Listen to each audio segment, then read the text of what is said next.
We are joining now Sharon's underwater fashion studio. Let's have a look.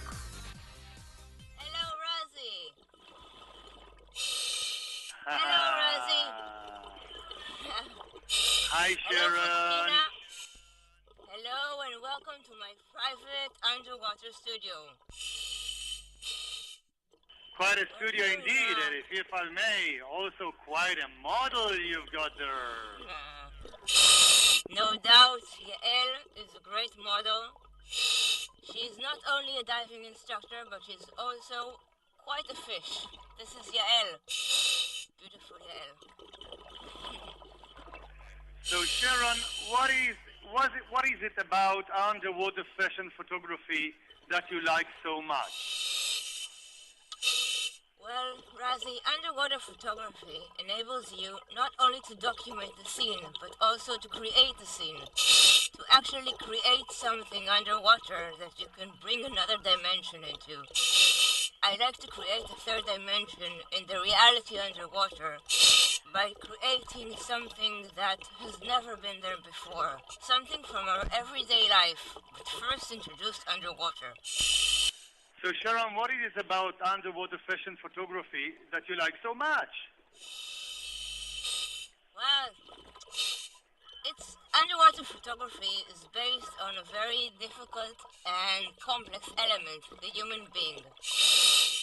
The human being is the model, the breather, the one who provides the air, the assistant lighter, and everyone interacting with you underwater. Working with human beings is never as simple as working with fish.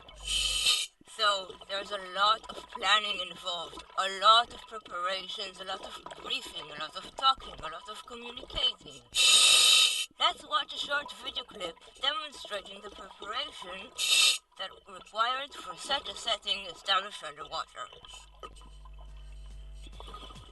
So how do you do underwater fashion photography? The first and most important step, as in other projects which involve teamwork, is a proper briefing. All divers taking part in the underwater fashion shoot must fully understand the scene and their specific role and details. The briefing should introduce not only the planned shot and roles, but also all methods of communication that will be made use of during the shoot.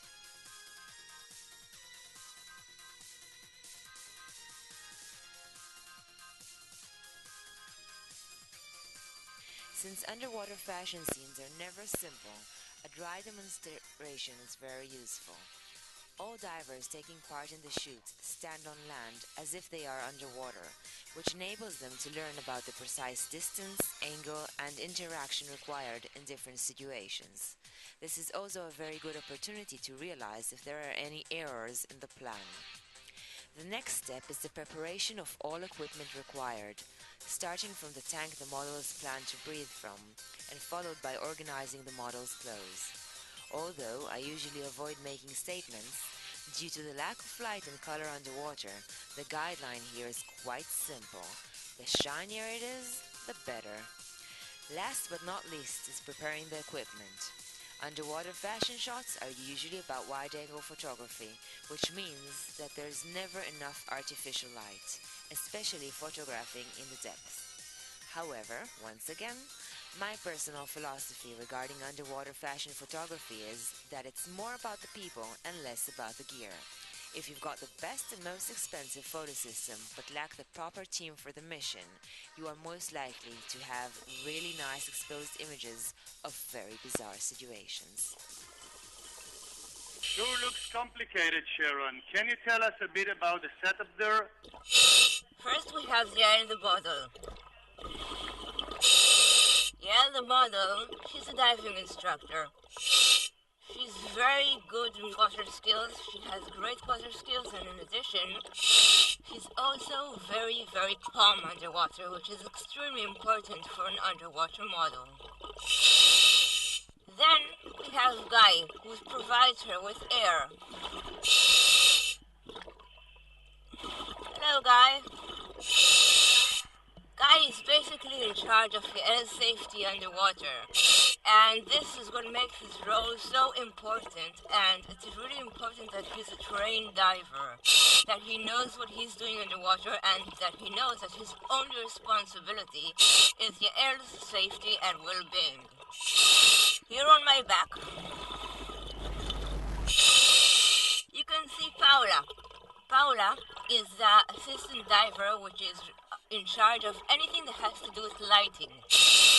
She's holding a slate flash in her hand and providing additional lighting and creative lighting to the image.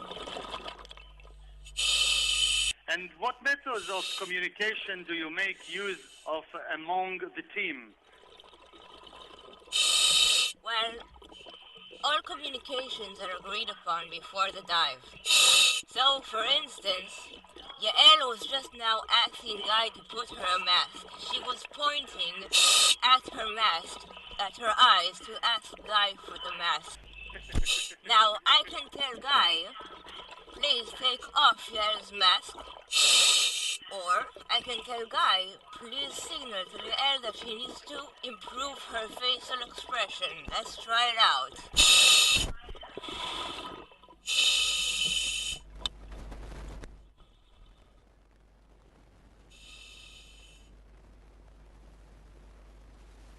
Sharon, can we see things in action? No, we can definitely try, Razi. Let's give it a try.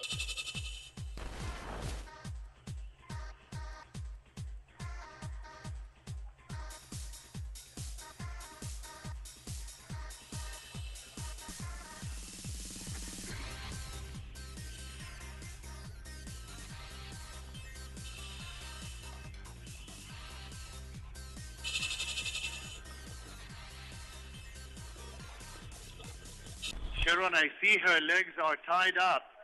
Isn't it even a little bit dangerous doing this? It's a good question, Razi, and you know what?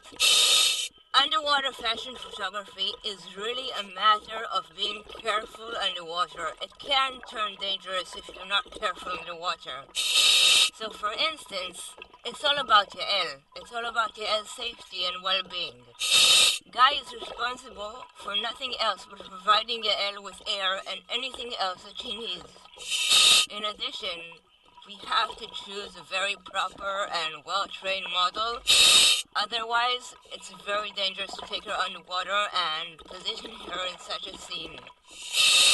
Another thing you need to take into consideration is her physical limits. If Yael is cold, out of air, or just uncomfortable, we must finish the dive. We will never stay any longer than Yael can allow us to do. It's all about her eventually.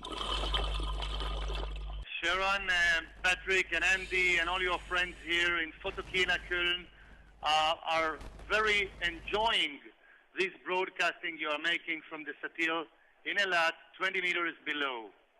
I'm really happy to hear that very much. Thank you very much. This is really fun for us as well. Hey, Sharon. Pilo! Pilo. Hi, Pilo! Listen, Pilo, you're everybody great. knows that all You I'm did doing a great job. 30 years ago. I just wanted to say you did a great job. Say hello to all the team.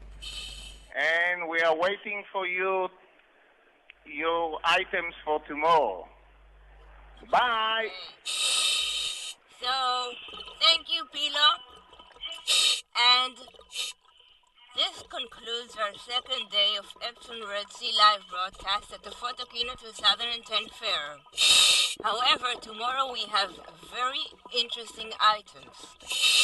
Our next live broadcast is going to be carried out tomorrow morning at 11 a.m. We're going to be releasing laboratory-raised seahorses to the open sea for the first time.